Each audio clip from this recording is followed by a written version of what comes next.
Hello there, Lisa. I'm so excited to be chatting with you today. You and I have been sort of chatting and doing business for a while now, like a couple of years, few years.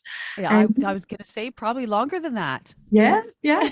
And you are a wealth of information when it comes to this kind of like tricky, different kind of test, the HTMA test and minerals. So we're going to jump all into minerals and HTMA. Do you want to maybe first just tell the audience a little bit about your background, how you got into all of this? I can see your lovely medals in the back there. Yeah. Oh goodness. Yeah, so I mean, I dove into kind of headfirst into studying functional medicine years ago. Kind of in 2009, 10, probably 2011 area, just because my own health, I was in burnout. I was an entrepreneur, and And so that's when I really kind of changed the path of my career, right? And said, okay, this is what I want to do. I want to help people. And obviously spent years helping myself first, and then started studying, and then just kept studying. I feel like I'm a forever student Oh, and yes. researcher. Yeah. It right? It's an ever Mhm. changing, amazing industry. So yeah, and I mean, along the way, I discovered HTMA, right? And so that was a diagnostic test that I am happy I found it at the time that I did. Mhm. Everything happens for a purpose, for a reason at every point in time. And I'm happy I found it when I did, but it definitely made me realize that I wished I had found it sooner, You're right. because it really takes care of the foundation and fixes so many of those holes and gaps and symptoms that we're dealing with, where we maybe think we're fixing them, but maybe it's not enough. And so I really had thought, oh, I wish I would have discovered this first or earlier, because I may not have gone through as much as I did. But obviously, there were reasons for that too.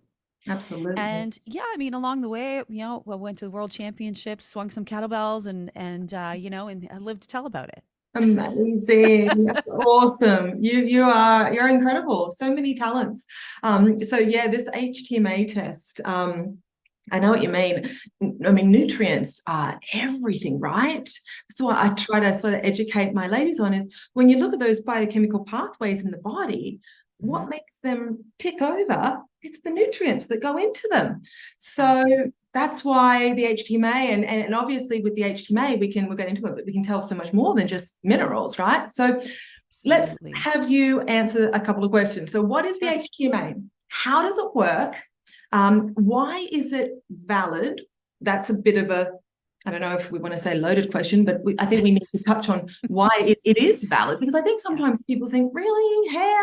But there are reasons for it. And Mhm. maybe, just touch on sort of the basic principles around the testing, what it is and why it's valid. Maybe we can start there. Yeah. So, I mean, hair has been used for decades and decades to identify mineral sufficiency as well as toxicity of metals and heavy metals, things like that. And actually, in all reality, it's one of the best ways to measure heavy metals in the body. Yeah, right. It tells us a big story, Mm-hmm. and it can be correlated with urine and stool and things like that too, depending on what you're trying to look for. But it's non-invasive. That's one nice thing, right? We don't need to go get blood drawn or anything like that.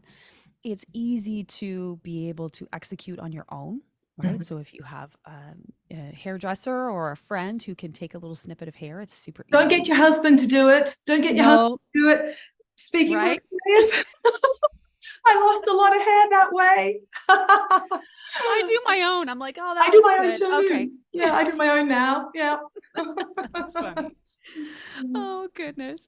But I mean, minerals, they what they figured out, majority of the research they figured out in the 70s was minerals don't deposit randomly in the hair.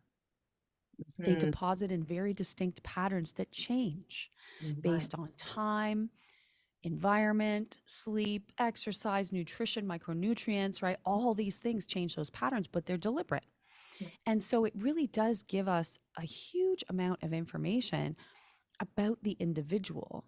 Mhm. And when we talk about validity, I think one of the biggest hurdles that we have as practitioners using HTMA testing is when you think about something like blood, right? You can go get a blood draw anywhere in the world, And the reference ranges may be just slightly different, or maybe the unit of measure is a bit different.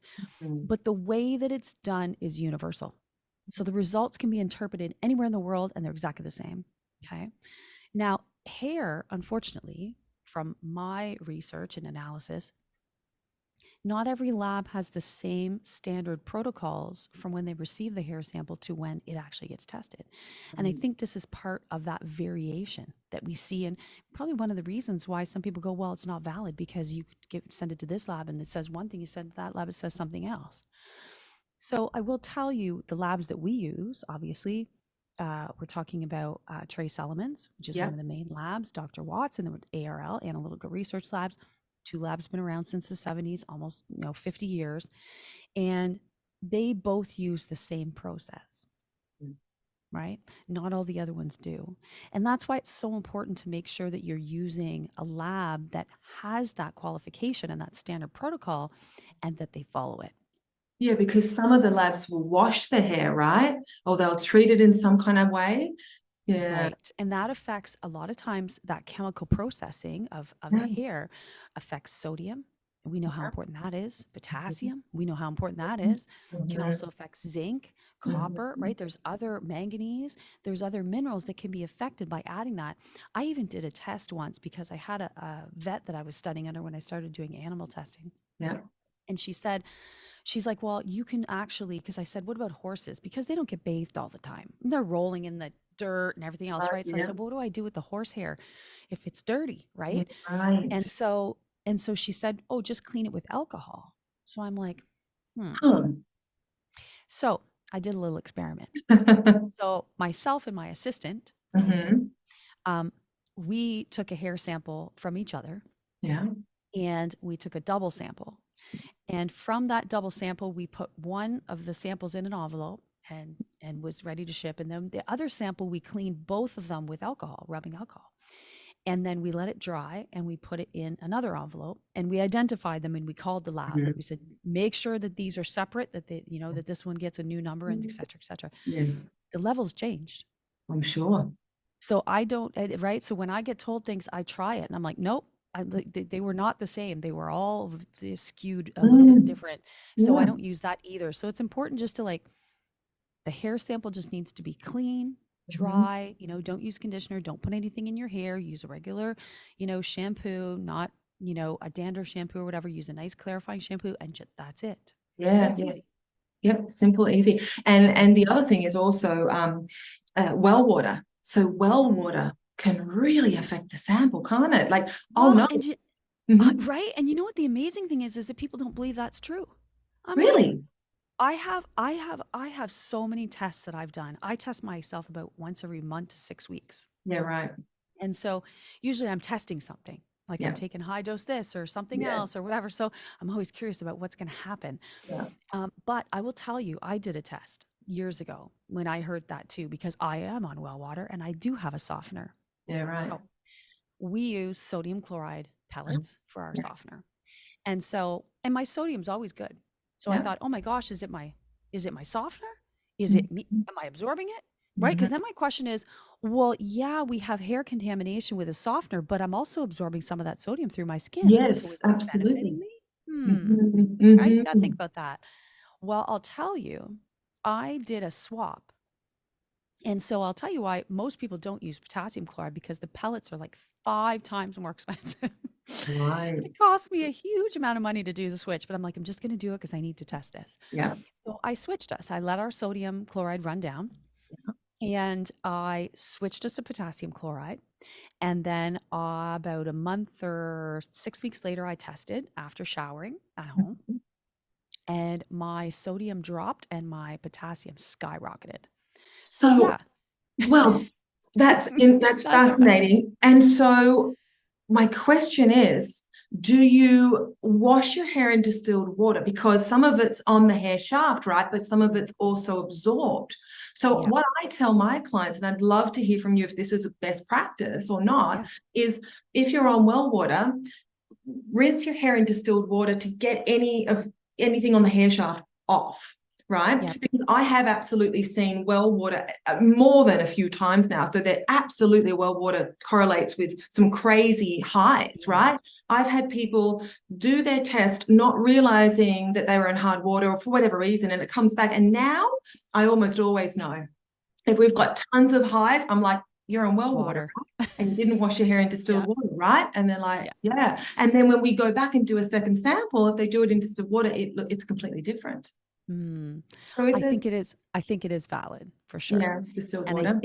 I think rinsing the hair, yeah, and I think that it's more effective if you like use distilled water to wet the hair, shampoo and rinse, let it dry naturally, then take your dry hair sample. Sure. I think it's a bit different doing it that way than if you were to, shower, do all the things in the well water and then take the hair sample and then rinse it with distilled water. Yeah, sure. That makes sense. Well, and you have to take into account too that the protocol that the lab follows, the Mhm. standard protocol, is that when they receive the hair, they rinse it in reverse osmosis water and then they let it dry. It's tested, Oh, I didn't know right? that. So there is a rinse before. I There's didn't no know that. chemical treatment, but there's a rinse. Yes. Okay, interesting. Well, I have absolutely seen when the people don't do the distilled, it skews the results. Yep. So for people listening who don't understand the HTMA, and it is a very tricky, complex, nuanced test, Mm. Yep. there's what we're trying to look at, correct me if I'm wrong, is the cellular. Trying to look at what's happening at the cellular level there, not what's on the outside of the hair. So Right. it's like, and maybe this is where you can try to simplify how it works, because I believe it's like 3 months worth of your mineral status at a cellular level. Is that, Yep. maybe I'll let you Yeah, explain that. absolutely. Yeah. So, I mean, basically, what happens is we have fluids circulating in the body all the time, right? We've got lymph, we've got different fluids. And so those fluids carry minerals, Yeah. right? And so those, as they circulate and as our hair grows, right? Whether it's scalp hair, armpit hair, whatever, as that hair grows, it has those minerals are, it is, how do I say this properly? Deposited. It's exposed. The hair is Uh-huh. growing, so it's exposed to that internal environment, Liquids. and as it grows out, it hardens. Yeah. As the Right. hair grows out, it Yeah. hardens, right? And then it's in the hair. So Mhm. yeah, we really want to see what's in the hair. And Mhm. and you are 100% right. And this should be, you know, this should be kind of top of mind for people who are on well water that aren't filtering, Mhm. because you are right. You when you said that, I know, like when you said, I know when I see somebody on well water because all their levels are high. And Mhm. that's right. And that's not necessarily a good thing, Yeah, right? not at I all. always, when you see those high levels and then those really high levels of, like, Mhm. sometimes it's manganese and then we've got calcium and we've got all these hugely high levels. And now we've got like minerals that are on an effect, almost like it's like dropping off a cliff, because now they're kind of coming into a toxic level, right? Mhm. And causing other stuff to kind of go awry in the body. So Yeah, that's not a great place to be either. no. So, filtering water, not only thinking about filtering the water that you're drinking, but the water that you're showering in is Yes, important. bathing in 100%. Awesome. Okay, I've got so many thoughts. I want to, hopefully we can touch on sodium a little. I think because Yeah. people sometimes see their sodium as elevated and they think it's Yeah. dietary, but maybe we can touch on what does, I don't know why, I just feel like I want to talk about sodium on the HTMA. Mhm. So, and then we'll talk, let's talk about that first, and we'll talk a little bit about the difference between the HTMA and maybe blood. Sure. Yeah. So, sodium's important. It has a direct relationship with the adrenals, and it supports the adrenals to kick up and kind of initiate that stress response when we need it. And so if we don't have enough sodium, we feel like a balloon with no air, a little deflated, right? Mm. And when you feel that sodium, and so if you've ever done an HTMA and you have had a low sodium, you know what I'm talking about. Oh, I do. And Oh, I do. Most, well, I find most of my clients, I like I'm know. talking 9 times out of 10, it's either really low sodium or it's Yeah. super high, which we'll touch on why it Yep. might be. Yep. And so that low level, though, equates to that, again, that kind of deflated feeling. And I remember even when I did that swap with the water, because that's really the only time my sodium's been low. Mm. And I remember one day driving, was driving my Jeep. I'm going down the road, back road, and I kind of took a deep breath and I was like, man, I feel really good today. And I was like, something's different. And I couldn't help but think that. I even remember I was driving over an old railroad track when I thought about that. And I was like, Mm. something's different. And then I'm like, I'm gonna take my hair sample. Yeah. Something's changed. Yeah. And sure enough, my sodium was back to optimal. When Wow. sodium goes from low to high, it's like you have a new, Mm. everything is just easier and you feel stronger mentally and physically. Mm. And so, and I think people get scared of sodium. Like we get Mm. Oh, scared yes. into like the low sodium. That's going to give you a CVD and a heart attack, right? We think of all these things. It's like, no, that's not exactly true. And we're talking about sea salt, which also has minerals in it, and it's nourishing for the body and the adrenals, etc. Now, one of the things that does drive sodium up is stress, right? And so when we see these people with the really low sodium, that means they're chronically stressed. And Mhm. now the sodium has plummeted, right? It Mhm. just can't stay at that level anymore. So it's gone down. Mhm. So we really have to, if we have a really high sodium, that's stress and inflammation.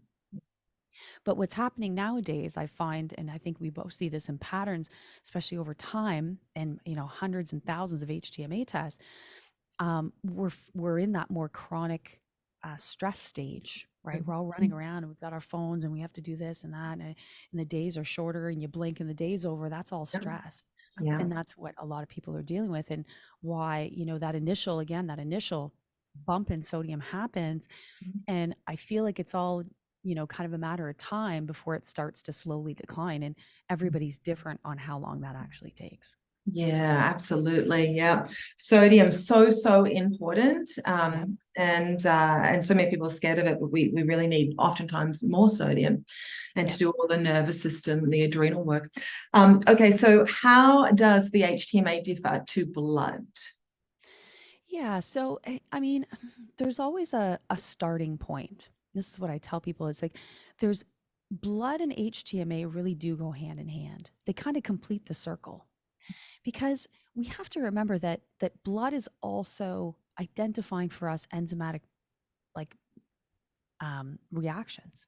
Yeah. And so if there's something in a reaction or a mechanism of the body that has a problem, the HTMA might not pick it up, but the blood will, Yeah, and sure. vice versa. Mhm. So let's start here. Sometimes the blood is normal, Yeah. right? A lot of times the blood is the last to be affected, Yeah. but the HTMA may tell us a different story. Mhm. So if the potassium is okay in blood, what blood likes to do is it likes to be in homeostasis, which means balance. And so if the blood is low in potassium, it'll pull it from somewhere. It'll Yeah. pull it from the bone. If it's high in calcium, it'll deposit it in soft tissue because it wants to keep the blood in that nice balanced position. So Mhm. things get buried and pulled from other places. Mhm. The HTMA shows us that burying and pulling, right? So then we can identify things that, may look okay in blood, but that's not okay because it's severely deficient. Now we're going to be pulling from our reservoirs, which we really don't want to tap into until we actually need to, and that's later in life. So we really want to make sure that those are kind of topped up all the time.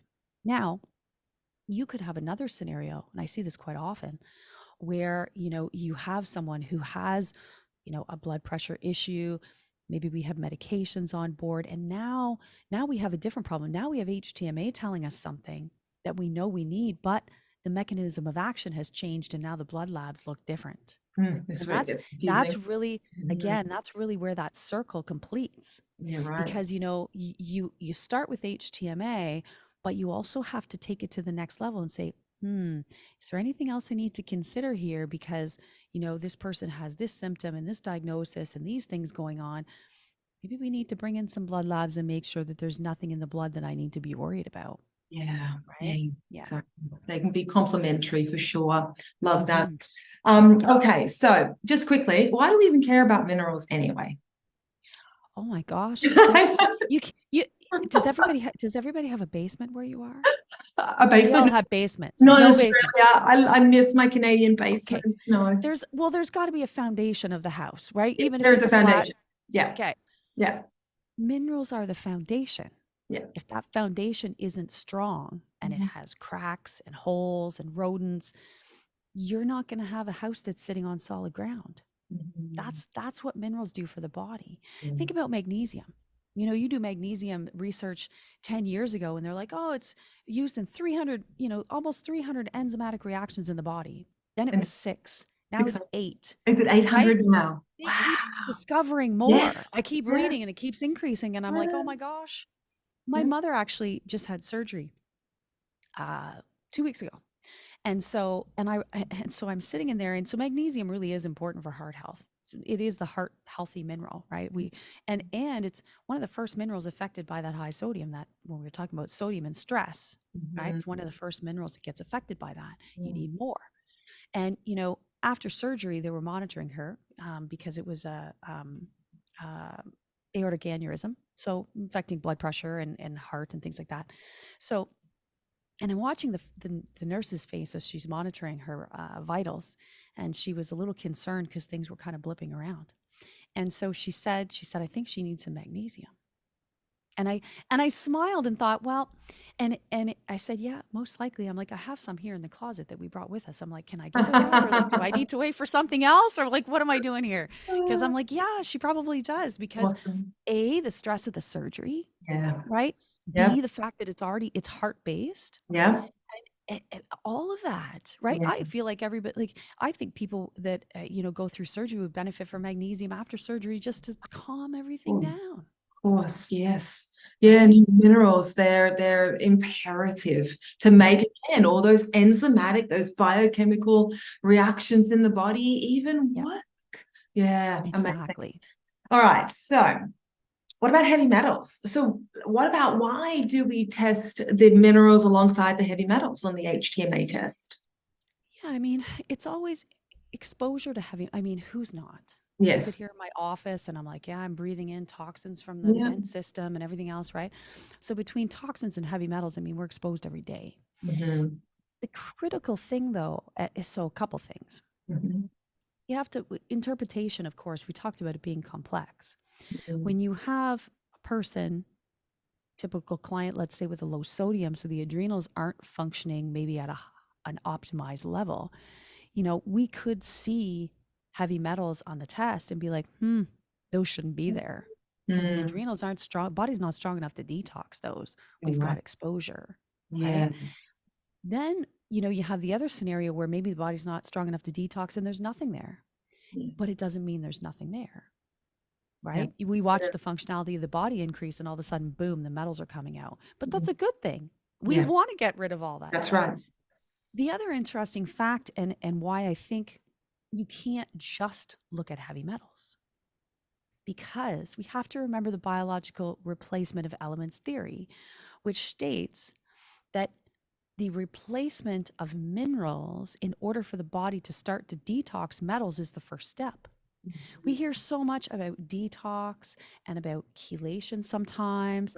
And don't get me wrong, there is a need for that, right? It's like Mm-hmm. the emergency room at the hospital. Sometimes you got to go there. There is a need Mm-hmm. for that. So if Mm-hmm. there is an acute exposure and chelation is necessary, that's why it's Yes. there. But in general terms of just normal, everyday, low exposure, that's not, you've got to replace the minerals first, because ultimately the body doesn't want heavy metals. But sometimes if we have a deficiency, we have a heavy metal that's being sequestered in replacement of it because they're chemically similar enough. They're not the same, but they're close enough. And Mm-hmm. ultimately, at the end of the day, the entire reason for the entire goal of the body is to survive. Yeah. It'll do it however it has to. So, even going down the road of, I've had clients go down the road of chelation of mercury, but they have a major zinc deficiency and a selenium deficiency. Well, they don't fix the deficiency, the mercury is just going to keep coming back. Yes. Yeah. So, Right? so would it be fair to sort of say, and then sometimes this is how I explain to my clients, is that the body will, that the heavy metal will try to sit in place of that mineral, and the Absolutely. body will kind of get a little confused and go, well, you look similar enough. I'll try to use you in place of the low zinc, but it Yeah. can't. That heavy metal doesn't do the job of zinc. In fact, there are no known physiological roles for heavy metals, right? And they can do a lot Yeah. of damage. Is that sort Hmm. of a good analogy? Well, damage, and they advance the aging process. Yeah, Who right. wants to get older faster? No thanks. Oh, Right? no. I had a conversation today with a client.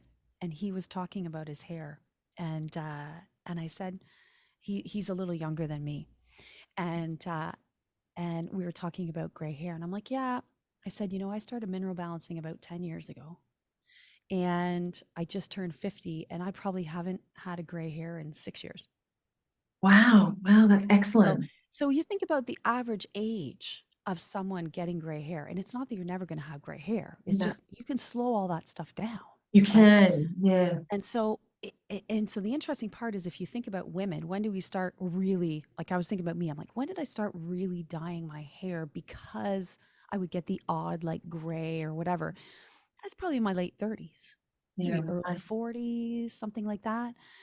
Um, and now I'm in my 50s, and Mm, I don't have to do that. I haven't dyed my yeah. hair in Oh, years, yeah. right? So simple things like that, and you have to consider the fact, and I will tell you over that period of time, I've dumped every metal known to man. And I grew up in Chemical Valley. Wow. So Yeah. who knows how long all that stuff had been sitting Absolutely. inside me causing problems, and all the things that I've, kind of breathed in my life and Yeah. everything else, that I finally was able to get rid of. Yeah, no, the graying hair thing is so interesting. I remember learning from Ben Lynch about graying hair and glutathione stores and I think hydrogen peroxide. And Yep. I, touch wood, have never seen gray hair yet on my head, but I do dye my hair and it is blonde. So there might be some in there. I'm not sure. Okay, awesome. So let's chat about, okay, why do we have to stop thinking about minerals in isolation and individually? Mm, So one of the big things I'll talk about is everyone's taking magnesium because we know it is important. So yeah. everyone's taking magnesium, but it needs its friends, right? So Yeah. sometimes, so maybe we could talk about why single minerals aren't always helpful or a good idea. Yeah. So, when you look at, so anybody who's, kind of listening or watching, if you want to have fun with all this, go to Google and just Google mineral wheel. Oh gosh, I don't know if that's fun. I don't know that I'd say that's fun. It's overwhelming. Right? I know. So But it's so you awesome. have, It's awesome. right, you have this wheel of minerals, and I think there's a mineral and vitamin one and maybe a heavy metal Yeah. one too, but Yeah. and they all there are a number of lines attaching that circle with minerals on other ends of it. And on those lines there's multiple arrows going both directions. The interrelationships of minerals with one another, not even talking about, vitamins and metals and things like that, are there. The wheel is very intricate, It is. and there are many, many of them. And so, even thinking about magnesium. So, yes, a lot of people really do need magnesium. But what if they already have a low calcium? Mm, Mhm. Because magnesium affects calcium, keeps calcium in check. But if calcium's already low, you might be driving it a little lower, right. right? It's the same with something like zinc. Mhm. Zinc has a very special relationship with sodium, and it has a lowering effect on sodium. So if you have somebody that already has a low sodium and they start taking large doses of zinc, like some of the protocols we've seen in the past few years, now we're Yes. making that problem worse. Yeah. They have fatigue, you're making it worse, Yeah. right? And so there's always an end result of an effect when you're using single nutrients, especially if they're at high doses. And that's one of the dangers of that, right? Even some of the zinc supplements, you go online and look for a zinc supplement, it's 50 milligrams. Yes, I know. I'm like, Insane. nobody should be taking, very few people should be taking 50 milligrams of Yeah. zinc, in my opinion. Yeah, I I mean, agree. in most cases, I'm using anywhere from 10 to, max 20, 25. Yep, me And that's too. rare, Yep. right? You don't need that. Yep. And the other thing I find too is that, sometimes those big mega doses of stuff, Yeah, you don't need when you're doing when you're looking after the whole picture, that's right. right? You may need some of those in conjunction with each other, Sure. right, to change patterns, but once you get there, you don't need those anymore. It's an interesting phenomenon with regards to, again, that interrelationship, because there are so many things to consider Yeah. when you're looking at the minerals and Yeah. how they're utilized. Yeah, they can be antagonistic and they can be Mhm. synergistic and throw each Yep. other out of whack. So this is, Yep. yeah, the complexity of minerals, the HTMA, but the minerals in and of themselves. And then we won't even get started on vitamin D and the mega doses of vitamin D. Oh my Oh, and goodness. what they do to potassium and magnesium. Oh Zero. no, Yes. scary. Yeah. Okay, so let's talk about calcification, osteoporosis, because obviously, my audience is more midlife Yep. women. So a Yep. lot of women are thinking when it comes to bone health, it's all about calcium, right? I knew somebody who had some hip problems and she thought, right, all I have to do is drink tons of smoothies with cow milk, right? And ended Right. up with irritable bowel disease. Not that I'm saying that's why, but anyway, Yeah. Yeah. it's what I'm talking about is that fixation on calcium. And even to this day, I have clients coming in and they're on calcium supplements Hmm. alone, not with K or Yep. anything else. So Yep. once we talk a bit about bone health, calcification, this also Yep. back to D as well, mega doses of D and what that can do to our, calcium levels. So Yeah. let's chat a bit about Absolutely. that. Hmm. Yeah. So, this is such a common phenomenon is calcification. And so when we say calcification, we're talking about calcification in the soft tissue. So that can cause issues like inflammation, right? We can go down the road of arthritis, osteopenia, osteoporosis, right? All these things because the calcium isn't in the bones and the teeth in the structure where it actually should be. And again, a lot of this can be stemmed from stress, right? There are certain things that cause stress. And then, of course, and I won't go through the whole stress response, but remember the sodium goes up. We talked about that. That increases the stress response, which then depletes magnesium. And when magnesium goes down, calcium can go rogue. And Mm-hmm. that's when it ends up in the soft tissues. And if that stress continues, that calcification really is a buffer for us to not feel some of the things that we maybe don't want to, right? So there's an emotional part of protection with calcification as well. So sometimes it's a kind of a trauma emotional thing that's attached to that too, not just supplements, but the supplements will do the same thing. Mm-hmm. I actually had, I'll give you an example. I had a client years ago. She got diagnosed with osteoporosis Mm-hmm. and she was doing, the typical calcium supplementation and doing her trampolining and doing all these things. And about a year later, she found me. And the reason she found me was because she was having a bowel movement about once every 4 days. She felt absolutely atrocious. She had SIBO she couldn't get rid of, but then she also had calcification in the joints so bad that she could no longer make a fist Oh, with her hand. And so, one of the, yes, we do need calcium, but it's got to get to the right place. So yeah. what's happening is we're putting calcium into the body. It's not being deposited in the right place. Now it's being deposited in the wrong places. So we have lots of calcium in our body in all the wrong places, Mm, right? And so many times you'll see that calcification, it needs attention. And that calcification that shows up high in HTMA is also going to tell you that person has a calcium deficiency, yeah. but you can't fix it with calcium. Yes. Hence the complexity. You've got to fix it with Mm, magnesium and boron and MK7 or MK4, depending on what yeah, K2 you want. yeah. You need magnesium, sodium, potassium, all these, All of right? them. All these things start to mobilize start to ionize that calcium, start to let it go back into the place where it needs to go, Yeah. and then it starts to fix itself. Mm, So in this particular case for her, mhm. we did our protocol took about 8, 9 months, and then her calcium was back down to a normal level, and she felt like a different person. Oh, amazing. Yeah. So it takes time and effort, but it takes the right nutrients to be able to do that. Yeah. And I feel terrible with regards to the fact that, you know, that we don't all know all this information because it's just so important. Yes. I know what you mean. And then the vitamin D part, that's a tough one because Mhm. oral D is a hormone, right?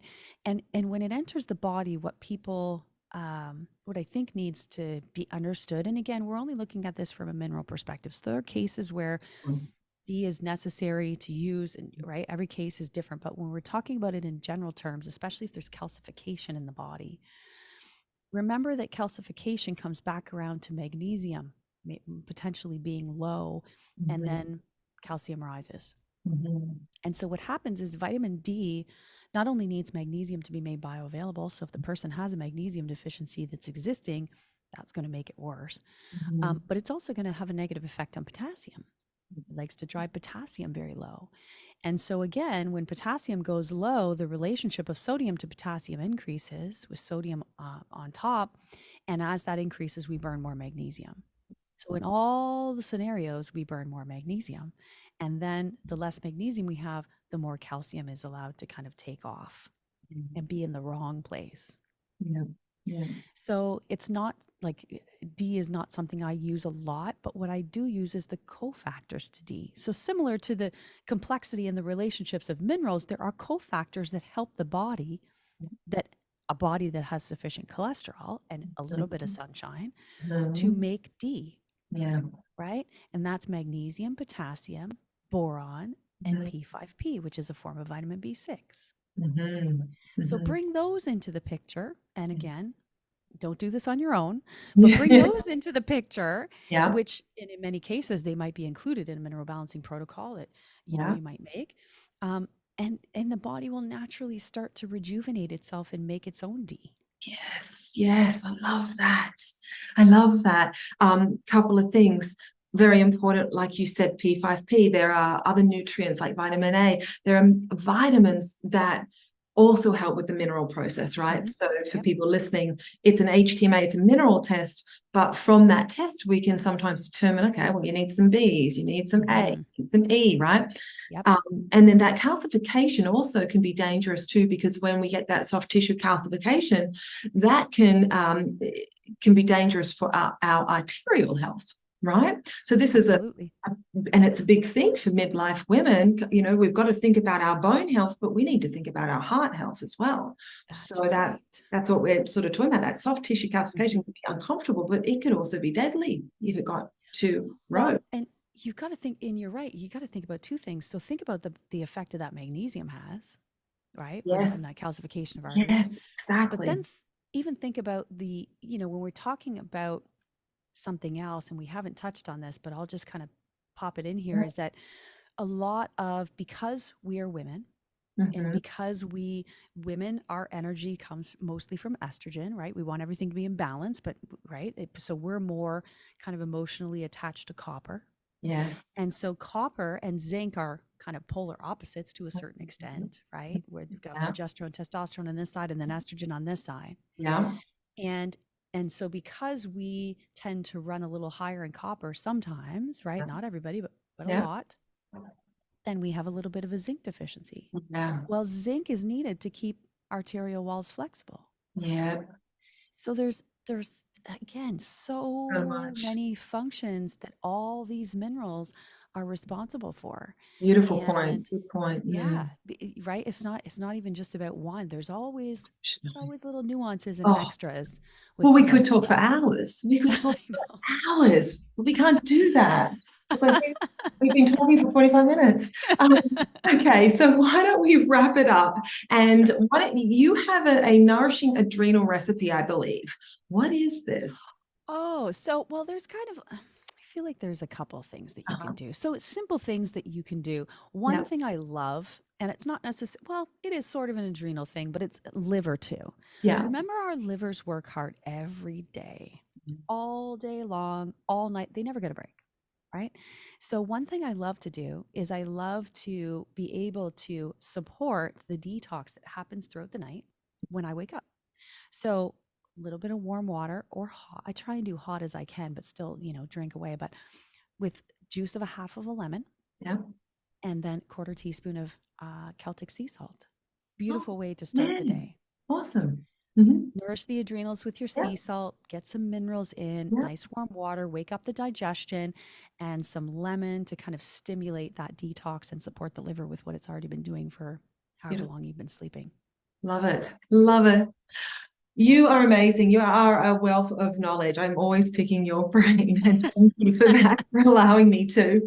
So tell everybody where they can find you. I know you also have a Vicon practitioner page. So tell us about Yeah. Vicon if you'd like. Yeah. So, I mean, ultimately, my website, Lisa-Pitel-Killah.com, it's more like a traffic stop. So it has Yeah. little avenues that you can kind of find what everything else that we do. But you know what? I mean, if you're looking for, yeah, HTMA testing, obviously, Tara, you're on there. So there's a practitioner page we have. There's practitioners all over the world, that you can utilize to be able to test your minerals and get some support with mineral balance. Yeah, and again, lots of great information on my page, podcasts, articles, and things like that too. So if there's things that interest you in health and wellness, then you can find them there as well. Awesome. And we'll put all of that information in the show notes.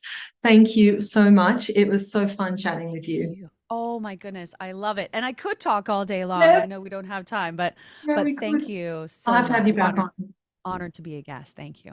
Thanks, Lisa. Bye.